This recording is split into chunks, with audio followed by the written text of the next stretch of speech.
여러분, 하나님 나라는 처음에 어떻게 시작되었을까요? 사실 하나님 나라는 처음부터 나라로 시작되지는 않았습니다. 한 사람으로부터 시작되었습니다. 그 사람이 누구냐면 아브라함입니다. 그래서 아브라함으로부터 하나님의 나라가 시작됩니다. 그럼 아직 완성된 것도 아니고 아브라함 한 사람, 그러니까 민족의 개념도 아니고 아직 나라의 개념도 아니지만 아브라함을 하나님 나라의 시작점으로 본다면 창세기 몇 장을 하나님 나라의 시작점으로 봐야 할까요? 창세기 12장입니다. 그리고 이때 무슨 일이 일어나냐면 하나님께서 아브라함에게 말씀하십니다. 그러니까 하나님이 아브라함에게 말씀하심으로 말미암아 하나님의 나라가 시작된 것입니다. 한 사람이기 때문에 사실 나라는 아니라고 할 수 있겠죠. 그래서 하나님 나라가 시작됐는데 점선으로 좀 표시하겠습니다. 그러나 아무튼 하나님 나라는 이렇게 아브라함으로부터 시작됐다라는 것이죠. 그리고 시간이 흘러 아브라함이 아들 이삭을 낳고 이삭이 야곱을 낳았을 때 드디어 한 사람이 한 부족으로 또 한 종족으로까지 확대되게 됩니다. 그래도 아직 나라라고 부르기는 좀 어렵습니다. 창세기 46장에 의하면 야곱의 70명의 가족이 애굽으로 내려가게 됩니다. 그렇게 애굽으로 내려가서 430년 동안 머물게 되죠. 그리고 430년 만에 출애굽을 하게 되는데 그때 출애굽할 때 장정만 약 60만 명이 출애굽을 하게 됩니다. 그러니까 남녀노소 모두 친다면 약 200만 정도가 된다 하니까 이때는 이제 민족이 되는 것이죠. 이스라엘 민족. 이렇게 이스라엘 백성들이 출애굽을 해서 어디에 도착하게 되냐면 바로 시내산에 도착하게 됩니다. 그리고 이때 무슨 사건이 일어나냐면 하나님이 다시 한번 강림하십니다. 바로 이스라엘에게 하나님께서 다시 한번 강림하게 되시죠. 그리고 이로 말미암아 이제 이스라엘이 하나님의 나라로서 본격적으로 시작이 되는 것입니다. 이때는 이제 본격적으로 시작되니까 우리가 직선으로 그릴 수 있겠죠. 그래서 다음에 아무튼 간에 사실 하나님 나라로서의 시작은 민족을 이룬 여기 이제 신의 산이다라고 할 수 있습니다. 그러니까 이 아브라함으로부터 시작된 한 사람으로부터 시작됐지만 본격적으로 하나님 나라로서 이스라엘의 시작점은 바로 이 시내산 때이다라고 할 수 있습니다. 그리고 이 이스라엘에 대해서 하나님이 가지고 계셨던 계획은 뭐냐면 이스라엘을 통해서 하나님 나라를 이 땅 가운데 이루시길 원하셨다라는 것이죠. 근데 보시면 하나님 나라의 중요한 사건이 있을 때마다 새로운 시작점이 있을 때마다 중요한 특징이 있는데 그것은 바로 하나님이 임하셨다. 하나님이 반드시 강림하셨다라는 겁니다. 아브라함에게도 그랬고 시내산에서 이스라엘에게도 그랬습니다. 아무튼 이제 이스라엘이 하나님 나라로서의 역할을 감당하게 됩니다. 그래서 나라를 형성하고 땅을 얻게 되고 왕이 있고 또 행정을 갖춥니다. 또 율법을 갖게 되고 성전과 제사장이 있고 선지자가 있게 되죠. 그러면서 하나님 나라를 점점 형성해 나가는 것이 이제 구약의 사건들인 것입니다. 여러분, 하나님은 이스라엘에 대해서 굉장히 큰 기대를 가지고 계셨습니다. 그래서 이스라엘이 하나님 나라로서의 역할을 잘 감당해 주기를 바라셨다라는 것이에요. 그런데 어떻습니까? 이스라엘은 하나님 나라로서 잘 감당했나요? 성공했습니까? 실패했습니까? 실패하죠. 그래서 하나님은 이스라엘을 통해서 하나님 나라를 이루기를 원하셨지만 이스라엘은 하나님 나라로서의 그 역할을 잘 감당해내지 못합니다.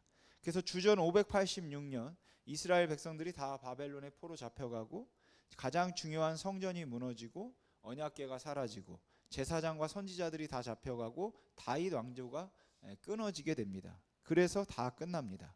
하나님은 이스라엘을 통해서 하나님 나라를 이루시기를 원하셨는데 이스라엘은 이렇게 실패했다라는 것이죠. 그러면 여러분, 이스라엘의 실패는 곧 하나님의 실패를 의미합니까?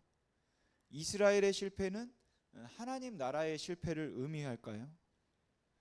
그게 선지자들이 이해할 수 없었던 것입니다. 그래서 구약의 선지자들, 하박국 선지자 같은 선지자들이 하나님께 따져 물었던 것이죠.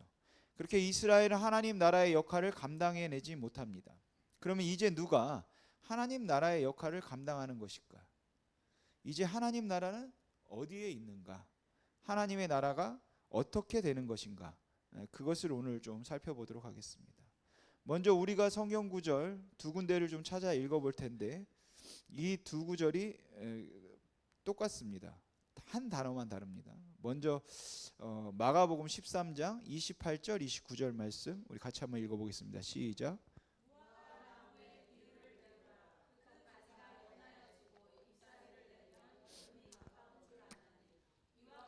너희가 이런 일이 일어나는 것을 보거든 인자가 가까이 곧 문 앞에 이른 줄 알리라. 아멘. 자, 여기서 인자는 누구를 지칭하는 것인가요? 예수님입니다. 네, 또 다른 두 번째 다른 구절을 좀 보겠습니다. 이 마가복음 구절이 그대로 인용되어 있는데 한 단어가 다릅니다. 누가복음 21장 29절에서 31절 같이 읽어보겠습니다. 시작. 무화과 나무와 모든 나무를 보라. 싹이 나면 너희가 보고 여름이 가까운 줄을 자연히 아나니 이와 같이 너희가 이런 일이 일어나는 것을 보거든 하나님의 나라가 가까이 온 줄을 알라. 아멘. 여러분 어떤 단어가 어떻게 달라졌습니까?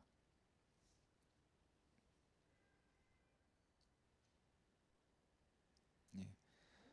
인자가 하나님 나라로 바뀌었죠. 예, 인자가 앞에 내용은 비슷한데 31절에 인자가 문 앞에 가까이 곧 문 앞에 이른 줄 알라 라고 되어 있지만 누가복음에서는 하나님 나라가 가까이 온 줄 알라. 그래서 인자가 하나님 나라로 바뀌었습니다. 인자는 누구였죠? 예수님이죠. 그럼 예수님은 이 땅에 하나님의 아들로 오셨습니다. 또 예수님은 이 땅에 그리스도 메시아로 오셨다라는 것이죠.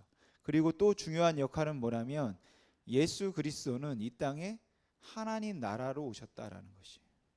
그렇기 때문에 누가복음을 읽으실 때 절대로 놓치면 안 되는, 절대로 놓으시면 안 되는 개념이 뭐냐면 예수님 자체가 하나님 나라다라는 것입니다.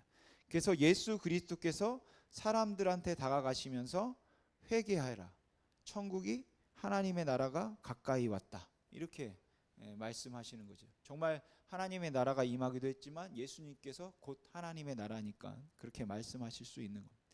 그러면 사람들이 예수님에게 나아오면 누가복음에 의하면 사람들이 어디로 오는 것을 의미하는 것이겠습니까? 예수님께 나아오면 하나님 나라에게 오는 것이죠. 예수님이 사람들을 영접했으면 무엇이 사람들을 영접한 것인가요? 하나님 나라가 사람들을 영접한 것입니다. 여러분 누가복음이 중요한 이유는 뭐냐면 다른 복음서에 비해서 여인들, 이방인들, 또 사회에 소외된 사람들, 유대인들이 멸시하며 천대했던 사람들이 예수 그리스도께 나오는 것이 다른 복음서에 비해서 훨씬 많이 언급되어 있습니다. 그럼 무엇을 강조하려고 하는 것일까요? 여러분 구약에서는 하나님께서 이스라엘을 통해서 하나님 나라를 이루시기를 원하셨습니다. 이스라엘만을 위한 것이 아니라 모든 민족과 열방 가운데 하나님 나라를 이루기 위해서 하나님은 이스라엘을 선택하셨다라는 것이죠. 근데 이스라엘은 선민 사상에 빠져버리죠. 너희들은 나는 너희들과 다르다. 혈통이 다르고 우리는 인종이 다르다. 날 때부터 다르다. 그러면서 모든 열방이 하나님 나라에 들어오는 것을 막았습니다. 그래서 실패할 수밖에 없었어요. 그런데 이스라엘이 실패한 그 하나님 나라를 누가 이루기 위해서 오셨습니까? 예수 그리스도께서 오신 것이죠. 더불어 예수 그리스도 자신이 하나님 나라입니다. 그리고 이제 어린아이들이 예수께 나오고 여인들이 나오고 죄인들이 나오고 이방인들이 나옵니다. 그러면 누가복음에 의하면 이 모든 사람들은 이제 무엇이 영접하는 것입니까? 하나님의 나라가 영접하는 것이죠. 그렇게 예수 그리스도께서 하나님 나라의 역할을 감당하고 있다라는 것이죠. 그런데 앞에서 하나님 나라의 새로운 시작됨이 있을 때마다 무엇이 있었다고 말씀을 드렸죠? 하나님의 강림하심이 있었죠. 그러면 예수 그리스도께서 이 땅에 오셨을 때 하나님 나라로서의 역할이 시작된 시작점, 어디로 봐야 될까요? 예수 그리스도가 태어났을 때부터 하나님 나라가 시작된 것일까요? 하나님의 강림이 있을 때겠죠. 그래서 바로 세례 받으실 때입니다.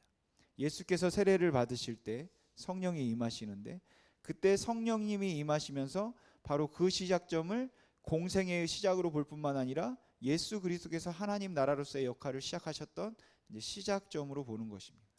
그런데 누가복음은 예수 그리스도께서 성령이 임하셨던 그 시점을 다른 복음서와는 좀 다르게 설명합니다. 여러분, 마태복음이나 마가복음은 예수 그리스도께서 성령이 비둘기처럼 임하셨을 때가 언제라고 하면 세례 받으셨을 때라고 합니다. 그런데 누가복음은 좀 다르게 이야기하거든요.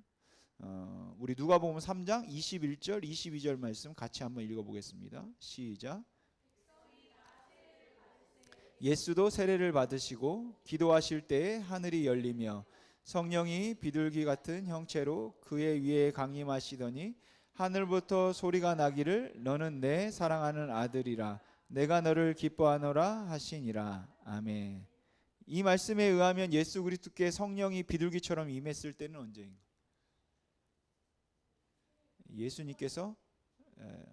예수님께서 기도하실 때입니다. 기도하실 때. 그래서 다른 복음서에서는 그냥 예수 그리스도께서 세례 받으실 때 성령이 임했다고 말하는데, 누가복음에만 기도하실 때 성령이 임했다라고 말합니다. 그리고 이것이 굉장히 중요한 개념이고 이제 강조되고 있다라는 것을 여러분 기억하시면 되겠습니다. 그리고 누가복음은 다른 복음서와 달리 지리적으로 구분되어 기록되어 있습니다. 제일 처음 1장부터는 갈릴리에서의 일을 기록하고 일어나는 일을 먼저 설명하고, 그 다음에는 예수님이 지역을 유대 사마리아 지역으로 옮기시죠. 그래서 유대 사마리아에서 있었던 일들을 설명합니다. 누가복음 말하는 것입니다. 그리고 나서 19장 이후부터는 예루살렘에서 있었던 일들을 설명합니다. 그래서 누가복음은 예루살렘에서 끝나요. 지리적으로. 이것이 누가복음의 특징입니다. 다른 복음서는 그렇지 않습니다. 다른 복음서는 대부분 갈릴리에서 끝납니다. 오직 사복음서 가운데 누가복음만 예루살렘에서 끝납니다.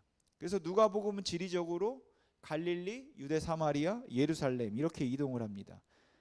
그러고 나서는 누가복음이 끝이 나는 거죠. 근데 누가복음을 기록한 저자 누가가 하나님의 영광 가운데 이 누가복음을 기록한 다음에 다 기록하지 못했다라는 것을 깨닫게 돼요. 그래서 누가가 또 한 권의 성경을 기록하는데 그 성경이 어떤 성경입니까? 우리가 읽은 사도행전입니다.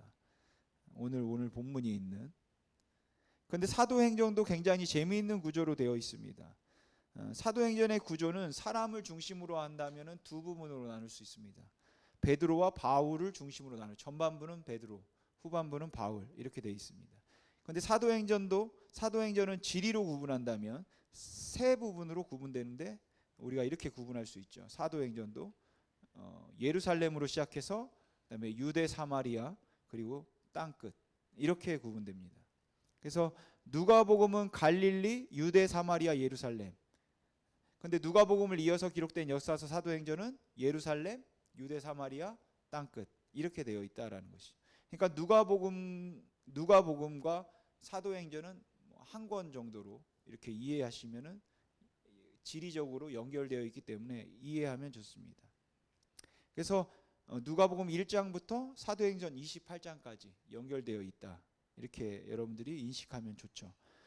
누가복음에서 예수 그리스도가 하나님 나라의 역할을 감당하십니다.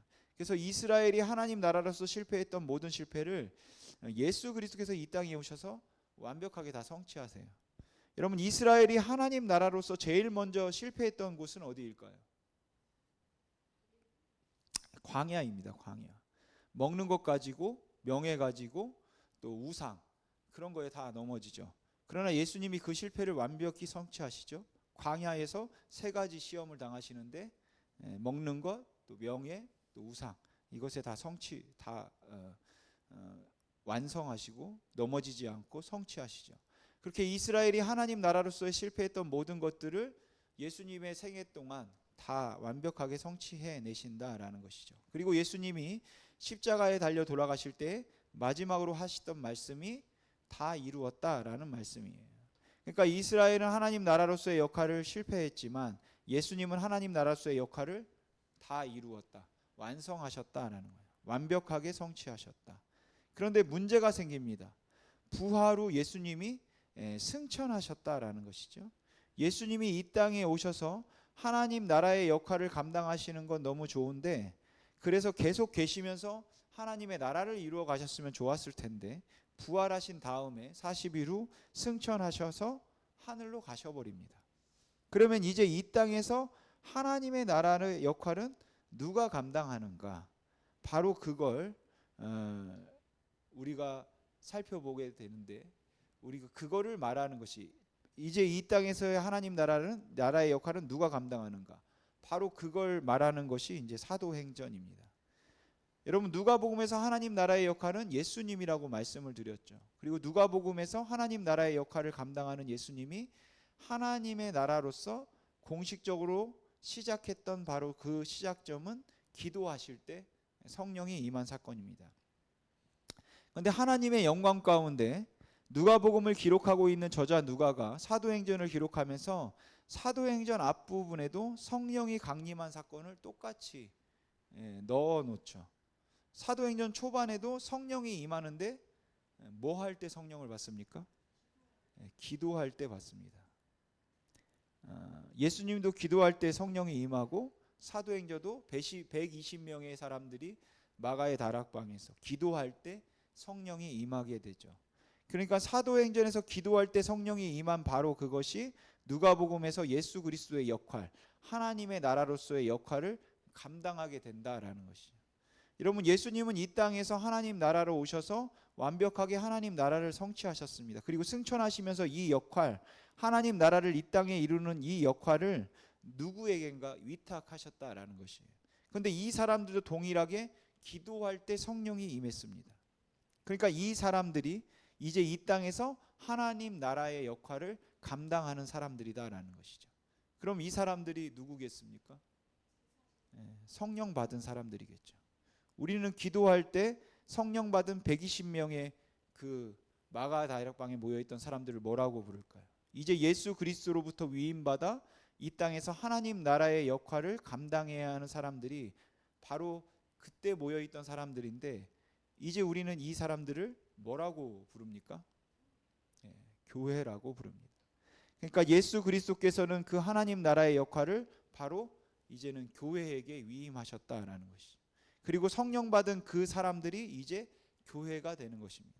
그러니까 교회는 건물입니까? 사람입니까? 사람이다라는 것이죠. 그럼 이제 예수 그리스도께서 시작하셨던 그 하나님 나라의 역할을 이루도록 위임받은 사람들이 누구라는 것입니까? 지금 바로 우리이죠. 그러니까 우리가 이 땅에서의 사명은 무엇이겠습니까? 하나님 나라를 이 땅에서 이루어가는 것입니다. 여러분, 하나님 나라는 이미 시작되었습니다. 우리가 지난주 살펴본 것처럼 하나님의 나라는 죽어야지만 가는 곳, 그 죽어야지만 가능한 것이 아니다라고 했죠. 이미 예수 그리스도께서 이 땅에 오심으로 말미암아 하나님 나라의 문은 열렸습니다. 그러니까 하늘 문을 열어달라, 뭐 이런 기도는 안 해도 되는 거죠. 하늘 문은 이미 열려 있으니까 쏟아지도록 기도하면 됩니다. 그리고 그 하나님 나라의 역할을 우리에게 위임하셨다라는 것이에요. 그러니까 우리가 그것을 해 나갈 수 있는 것입니다. 그럼 우리의 힘과 지식과 노력과 열정과 결단으로 할 수 있습니까? 그거는 아니죠. 하나님의 나라는 무엇으로만 가능합니까? 성령이 임해야지만, 성령님으로만 가능합니다. 그래서 성령행전이라고 하는 사도행전에서는 이 교회가 하나님 나라로서의 역할을 감당하는 그 모습을 그리고 있습니다. 그러면 교회의 확장은 다른 말로 하면 무엇의 확장이라고 말할 수 있겠습니까? 하나님 나라의 확장이 되는 것이죠. 그렇다면 우리가 이 땅에서 하나님 나라로서의 역할을 감당해야 하는데 어떻게 하면 될까요? 모델이 있을까요?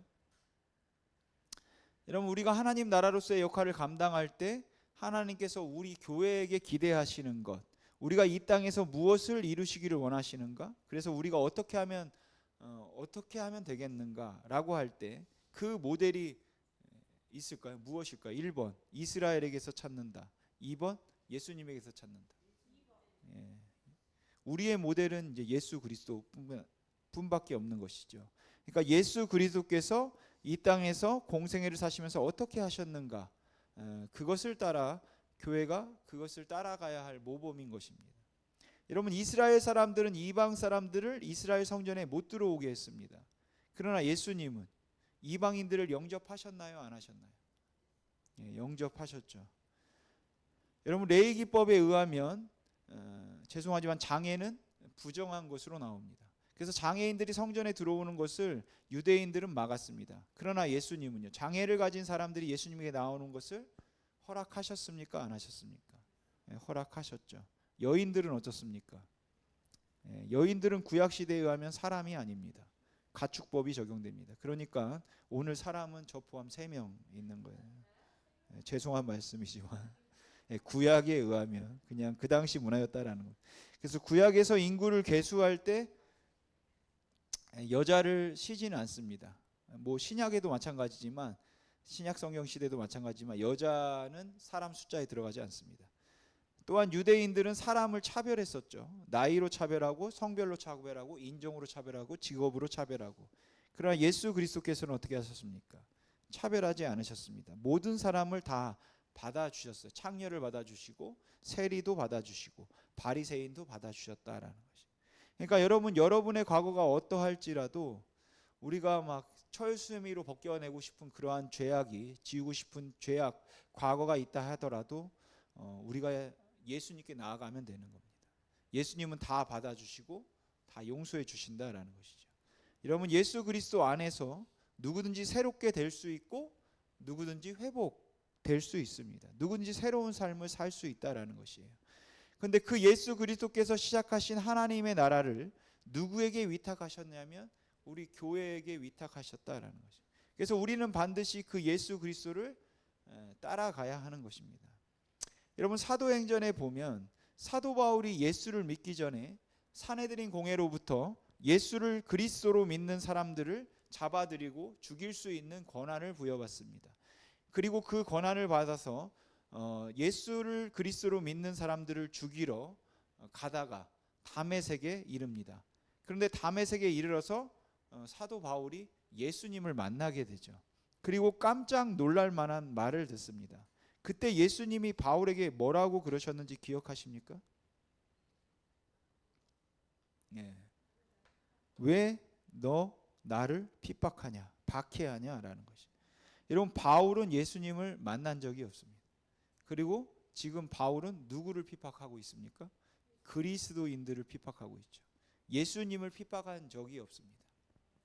예수님에게 손 한 번 댄 적이 없어요. 그렇게 사도 바울이 예수가 아닌 그리스도인들을 핍박했음에도 불구하고 예수님이 뭐라고 말씀하시면은 너 왜 나를 박해하느냐라고 말씀하신다라는 것이죠. 그래서 바울이 물어보죠. 누구십니까? 나 네가 핍박하는 예수다. 그러니까 여러분, 그리스도인들을 향해서 예수님이 어떻게 말씀하시는 건가요? 바울 너 왜 얘네들 핍박하냐? 왜 내 백성 핍박하냐? 그렇게 말씀하지 않으시고 나를 핍박하냐라고 말씀하신다라는 것이에요. 그리고 이것이 사도 바울에게 놀라운 계시로 임하고 그래서 사도 바울이 쓴 에베소서와 골로새서의 그 교회론이 형성되게 되는 것이죠. 사도 바울이 쓴 에베소서와 골로새서에 의하면 예수 그리스도와 교회의 관계는 무엇이 됩니까? 예수 그리스도는 교회의 머리고 교회는 예수 그리스도의 몸이 된다는 것이죠. 그러니까 굉장히 중요한 것이 우리가 예수 그리스도의 몸이 된다라는 개념인 것입니다. 조금 전에 교회는 건물이 아니라 사람, 즉 여러분들이, 우리들이 교회입니다. 그러니까 쉼이 있는 교회는 지금 이 시간에 여기 그냥 모여 있을 뿐인 것이죠. 이제 곧 있으면 예배가 끝나고 그러면은 여러분들이 뭐 집으로 가든지 놀러 가든지 하시겠죠. 그러면 교회의 몸은 어떻게 되는 겁니까? 각 지역으로 퍼지게 되는 것이겠죠. 그리고 나서 다시 주일날 그 몸이 한 곳에 모이는 겁니다. 그리고 또 일주일 동안 그 예수 그리스도의 몸인 우리가 또 온 지역에 퍼지겠죠. 그러면 이 교회가 예수 그리스도의 몸이 된다는 개념을 가지고 신약을 좀 풀어보면 이런 그림이 될 수 있는 거죠. 예수 그리스도가 머리가 되시고, 그리고 우리는 이렇게 몸이 각 부위가 되는 것입니다. 그래서 예수님이 머리, 우리가 교회의 그 몸이 되는 것이에요. 이것이 교회와 그리스도와의 관계이고, 이것을 놓치면은 이제 신약은 다 놓치는 중요한 개념이 된다라는 것이죠. 그러니까 내가 그리스도의 한 부분이다, 그리스도 몸의 한 지체다라는 것을 우리가 반드시 기억해야 된다라는 것이죠. 그럼 여러분, 그런 일은 절대 없겠지만 예를 들어서 우리 심이 있는 교회에 싸움이 났다. 그래서 성도가 쫙 나누어졌다라고 해봅시다. 그러면 우리가 나누어지면 곧 무엇이 나눠지는 것입니까? 예수 그리스도의 몸이 찢어지는 것이겠죠. 내가 다른 사람을 정죄하고 판단하고 욕하고 험담하면 내가 결국 누구를 험담하고 욕하는 것이겠습니까? 예수 그리스도의 몸을 험담하는 것이겠죠. 내가 다른 사람을 흠집내면, 내가 성도들과 부적절한 관계를 갖는다면, 음란하다면 내가 결국 누구의 몸에 죄를 짓게 되는 것입니까? 예수 그리스도의 몸에 죄를 짓게 되는 것입니다. 그러니까 여러분, 우리가 우리에는 그만큼 존귀한 존재들이다라는 것이에요. 그러니까 여러분, 나는 가치 없다, 뭐 학벌도 없고, 뭐 직업도 별로고, 통장에 잔고도 없고, 그러니까 나는 보잘것없다, 그런 생각하지 마시고, 우리는 예수 그리스도의 몸이다라는 존귀한 존재라는 것을 꼭 기억하시기 바랍니다. 그렇게 예수 그리스도께서 그의 몸을 우리에게 위탁하셨다라는 것이에요. 그래서 우리는 그러니까 절대로 반목하고 절대 나누시면 안 되는 것입니다. 그래서 서로 사랑하는 것이 그렇게 중요할 수밖에 없다라는 것이에요. 그래서 신약에 사랑하라 사랑하라 강조되어 있는 것이죠. 그래서 하나 되는 것이 또한 중요할 수밖에 없다라는 것이죠. 그러니까 우리가 다른 성도가 밥을 못 먹었을 때 그 배고픈 성도를 먹이고 입히는 것은 곧 누구를 먹이고 입히는 것과 동일한 것입니까? 예수 그리스도의 몸을 먹이고 입히는 것입니다. 내가 다른 성도들을 부욕해 한다면 그건 곧 무엇을 부욕해 하는 것입니까? 예수 그리스도의 몸을 부욕해 하는 것입니다. 내가 약해진 사람, 죄 가운데 빠진 사람을 정죄하고 잘라버리면요, 그건 예수 그리스도의 몸을 잘라내버리는 것이겠죠. 그러니까 어떻게 해서든지 우리가 힘써야 하는 건 무엇이겠습니까? 회복입니다. 같이 기도하고 회복하고 서로 사랑하고 보듬어주고 자기 물건을 나누어주고, 여러분, 그것을 예수님이 기뻐하신다라는 것이죠. 사도행전의 초대교회는 이것을 이해했기 때문에 자기의 물건을 서로 통용할 수 있었던 것입니다. 물론 사도행전처럼 전 재산 나누어 주라는 것은 아닙니다. 사도행전에서 뭐 전 재산을 땅을 내놓았고 나누어 줬던 것은 그 당시 뭐 사회적 배경이 있었기 때문에 뭐 가능한 것이겠죠. 거기서 중요한 것은 다 내놓았다가 아니라 서로를 돌보았다라는 것이. 그러니까 우리가 서로 돌아보고 밥 한 끼 사주고 힘들 때 같이 손잡고 기도하고 같이 울면서 우리가 기도하고 그렇게 서로를 돌아보는 교회가 되는 것, 그것이 중요하다라는 것이죠. 그런 교회가 되어가기를 소망합니다. 그런데 여러분, 죄는 어떻게 해야 될까요? 싸우셔야 됩니다. 왜냐하면 나를 통해서 죄가 들어오는 것은 곧 누구에게 죄가 들어오는 문을 여는 것이기 때문인가요? 예수 그리스도의 몸에 죄가 들어오게 하는 것이기 때문인 것이죠. 그러니까 우리가 절대로 싸워야 되는 것은 죄와는 싸워야 된다. 여러분, 사도 바울이 고린도 교회의 문제가 생겨서 보낸 편지가 고린도전서입니다. 거기 보면 고린도 교회에 싸움이 벌어져서 어떻게 되냐면 각자 막 파가 나뉘죠. 나는 아볼로파, 나는 게바파, 나는 바울파, 나는 그리스도파, 그렇게 네 파로 막 나누어지게 됩니다. 그러니까 지금으로 하면 뭐 나는 목사파, 나는 집사파, 나는 장로파, 그런 게 어디 있냐? 나는 예수파다. 뭐 이런 것이겠죠. 여러분, 이건 그리스도의 몸을 완전히 쪼개는 것이겠죠. 난도질하는 것으로 아주 심각한 죄인 겁니다. 근데 그렇게 난도질하면서 이렇게 말하죠. 이건 당연히 뭐 그렇게 해야 된다. 야, 세상에서도 다 파가 나뉘고 끼리끼리 논다. 그렇지 않습니다, 여러분. 무엇보다 우리는 연합, 하나됨을 힘써야 한다라는 것을 잊지 마시기 바랍니다. 여러분, 사도 바울이 열세 서신을 기록하는데 열세 서신에 빠지지 않고 나오는 주제가 뭔지 아십니까? 바로 하나됨입니다. 연합. 그러니까 교회 안에서 하나됨이 깨졌다면 서먹서먹하고 섭섭하고 그냥 꼴도 보기 싫은 사람이 있다면 우리가 회복해야 된다라는 것이. 물론 쉽지 않겠죠. 그러나 우리는 노력해야 된다라는 거예요. 그렇게. 왜냐하면 우리가 그리스도의 몸이기 때문에. 여러분, 서로 사랑하고 서로 존중하고 귀하게 여기고 보듬어 주는 것이 하나님이 기뻐하시는 일이다라는 것을 잊지 마시기 바랍니다. 여러분은 내가 그리스도의 몸을 이루고 있다는 것을 여러분 꼭 기억하십시오. 그렇게 우리는 모두 다 존귀한 사람이다라는 것이에요. 그러기에 건물보다 사람이 소중한 겁니다. 그런데 건물 때문에 싸우기도 하고 상처를 주기도 하고 사람을 막 내보내기도 하죠. 그러면 안 된다라는 것이. 사람이 소중하다. 그러니까 어찌하든지 우리는 하나가 되도록 힘써야 하는 것입니다. 왜냐하면 우리가 바로 그리스도의 몸이기 때문에 그렇다라는 것이죠. 사랑하는 성도 여러분, 우리가 예수 그리스도의 그 명령에 따라서 움직이면 좋겠습니다. 상식이 아니라, 경험이 아니라, 내 가치관이 아니라 우리의 모범이 되시는 예수 그리스도, 머리 되신 예수 그리스도의 그 명령에 따라, 말씀에 따라 우리가 움직이면 좋겠습니다. 여러분, 교회는 수지타산 따지는 뭐 그런 사업체가 아니죠. 수익을 따라가는 것이 아니라 예수 그리스도의 말씀에 따라서 움직이는 것이 교회입니다. 우리 힘이 있는 교회가 그렇게 움직이길 소망합니다. 다른 거 없습니다. 하나님의 말씀에 따라 움직이라고 예수 그리스도께서 승천하시면서 그 하나님 나라의 놀라운 영광과 특권을 교회인 우리에게 위탁하셨다는 거예요. 우리에게 뭐 다른 거 큰일 하라는 게 아니라 하나님의 말씀을 따라 움직이라고. 이 사실을 잊지 마시고 우리 모두가 쉼이 있는 교회 공동체로 모였으니까 이 교회를 아름답고 또 바르게 세워나가기를 주님의 이름으로 소망합니다.